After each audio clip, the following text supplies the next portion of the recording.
Hello friends, ನನ್ನ ಚಾನಲ್ಗೆ ನಿಮ್ಮೆಲ್ಲರಿಗೂ ಸ್ವಾಗತ. ಇವತ್ತು ನಾನು ಮೆಣಸಿನ ಸಾರನ್ನ ಹೇಗೆ ಮಾಡೋದು ಅಂತ ತೋರಿಸ್ಕೊಡ್ತಾ ಇದ್ದೀನಿ. ಮೊದಲಿಗೆ ಒಂದು ಪಾತ್ರೆ ಇಟ್ಟು ಅದಕ್ಕೆ 1-2 ಟೇಬಲ್ ಸ್ಪೂನಷ್ಟು ಎಣ್ಣೆನ ಹಾಕ್ಕೊಂಡು ಎಣ್ಣೆ ಸ್ವಲ್ಪ ಬಿಸಿ ಆಗಬೇಕು. ಎಣ್ಣೆ ಸ್ವಲ್ಪ ಬಿಸಿ ಆದ ನಂತರ ಇದಕ್ಕೆ 1 ಉಂಡೆಯಷ್ಟು ಬೆಳ್ಳುಳ್ಳಿ ಹಾಕ್ಕೋಬೇಕಾಗತ್ತೆ. ಸಿಪ್ಪೆ ತೆಗೆದ್ರೂ ಪರವಾಗಿಲ್ಲ, ತೆಗೆದಿಲ್ಲ ಅಂದರೂ ಪರವಾಗಿಲ್ಲ. ಇಲ್ಲಿ ನಾನು ನೋಡಿ ಒಂದು ಸ್ವಲ್ಪ ಅರ್ಧದಷ್ಟು ಸಿಪ್ಪೆನ ಮಾತ್ರ ತೆಗೆದಿದ್ದೀನಿ. ಮತ್ತು 1 ಈರುಳ್ಳಿನ ಉದ್ದುದಕ್ಕೆ ಹೆಚ್ಕೊಂಡಿರೋ ಅಂಥದ್ದು. ಇದೆರಡನ್ನೂ ಎಣ್ಣೆಯಲ್ಲಿ ಸ್ವಲ್ಪ ಚೆನ್ನಾಗಿ ಫ್ರೈ ಮಾಡ್ಕೋಬೇಕು. ತುಂಬ ಸೀದ್ಸೋದಾಗಲಿ ಗೋಲ್ಡನ್ ಬ್ರೌನ್ ಆಗೋದಾಗಲಿ ಬೇಡ. ಮತ್ತು ಒಂದು 10-12 ಉದ್ದ ಒಣಮೆಣ್ಸಿನ್ಕಾಯಿನ ಹಾಕ್ಕೋಬೇಕು. ಇದನ್ನು ಅಷ್ಟೇ ಎಣ್ಣೆಯಲ್ಲಿ ಈರುಳ್ಳಿ ಬೆಳ್ಳುಳ್ಳಿ ಜೊತೆಗೆ ಸ್ವಲ್ಪ ಫ್ರೈ ಮಾಡ್ಕೊಳ್ಳೋಣ. ಸ್ವಲ್ಪ ಲೋ ಫ್ಲೇಮಲ್ಲೇ ಫ್ರೈ ಮಾಡ್ಕೋಬೇಕಾಗತ್ತೆ, ಏಕೆಂದರೆ ಒಣಮೆಣ್ಸಿನ್ಕಾಯಿ ಅದರ ಹಸಿ ವಾಸನೆ ಹೋಗಬೇಕು. ತುಂಬ ಅತಿಯಾಗಿಯೂ ಹುರಿಯೋದು ಬೇಡ, ಕಪ್ಪಾಗಿಬಿಡುತ್ತೆ ಮಸಾಲೆ. ಮತ್ತು 1 ಸ್ಪೂನಷ್ಟು ಕಾಳುಮೆಣಸು ಮತ್ತು 1 ಅಥವಾ 2 ಸ್ಪೂನಷ್ಟು ಜೀರಿಗೆನ ತಗೋತಾ ಇದ್ದೀನಿ. ಇಲ್ಲಿ ಜೀರಿಗೆನ ಜಾಸ್ತಿ ತಗೊಂಡಷ್ಟು ತುಂಬ ಚೆನ್ನಾಗಿ ರುಚಿಯಾಗಿ ಮೆಣಸಿನ ಸಾರು ಬರುತ್ತೆ ಅಂತ ನಾನು 2 ಸ್ಪೂನು ಜೀರಿಗೆನ ತೊಗೊಂಡಿದ್ದೀನಿ.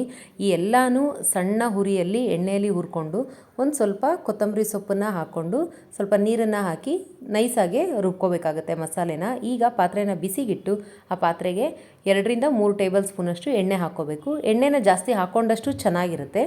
ಈಗ ಒಗ್ಗರಣೆಗೆ ಒಣಮೆಣ್ಸಿನ್ಕಾಯಿ, ಸಾಸಿವೆ, ಕರಿಬೇವು ಇದಿಷ್ಟನ್ನು ಹಾಕಿ ಲೋ ಫ್ಲೇಮಲ್ಲಿ ಹುರ್ಕೊಳ್ಳೋಣ. ಮತ್ತು ಜಜ್ಜಿರೋ ಅಂಥ ಬೆಳ್ಳುಳ್ಳಿ ಇಲ್ಲಿ ನಾನು ಸಿಪ್ಪೆ ತೆಗೆದಿರ ಹಾಗೆ ಜಜ್ಕೊಂಡಿದ್ದೀನಿ.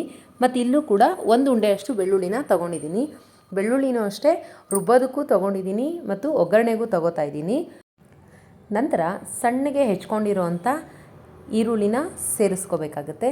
ಇದಿಷ್ಟು ಚೆನ್ನಾಗಿ ಗೋಲ್ಡನ್ ಬ್ರೌನ್ ಆದಮೇಲೆ ಇದಕ್ಕೆ 1 ಚಿಟಿಕೆಯಷ್ಟು ಅರಿಶಿಣ ಪುಡಿ ಮತ್ತು 1 ಅಥವಾ 2 ಟೇಬಲ್ ಸ್ಪೂನಷ್ಟು ಧನಿಯಾ ಪುಡಿನ ಸೇರಿಸ್ಕೋತಾ ಇದ್ದೀನಿ. ಧನಿಯಾ ಪುಡಿನ ನೀವು ಮಸಾಲೆ ರುಬ್ಬೋವಾಗ ಅದಕ್ಕೂ ಕೂಡ ಸೇರಿಸ್ಕೋಬೋದು.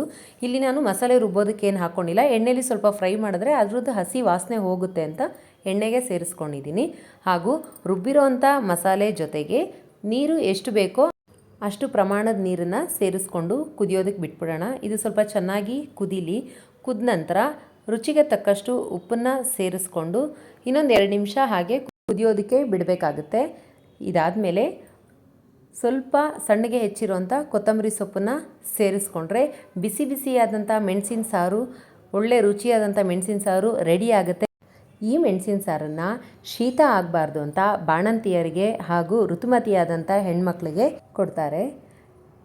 ಈ ಮೆಣಸಿನ ಸಾರು ಹೇಗಿತ್ತು ಅಂತ ನೀವು ಕೂಡ ಒಂದ್ಸಲಿ ಮಾಡಿ ನೋಡಿ. ರುಚಿ ಹೇಗಿತ್ತು ಅಂತ ಕಮೆಂಟ್ ಬಾಕ್ಸಲ್ಲಿ ಹಾಕೋದನ್ನು ಮಾತ್ರ ಮರಿಬೇಡಿ. ಪ್ಲೀಸ್ ನನ್ನ ಚಾನಲ್ನ ಲೈಕ್ ಮಾಡಿ, ಶೇರ್ ಮಾಡಿ, ಸಬ್ಸ್ಕ್ರೈಬ್ ಮಾಡಿ. Thank you.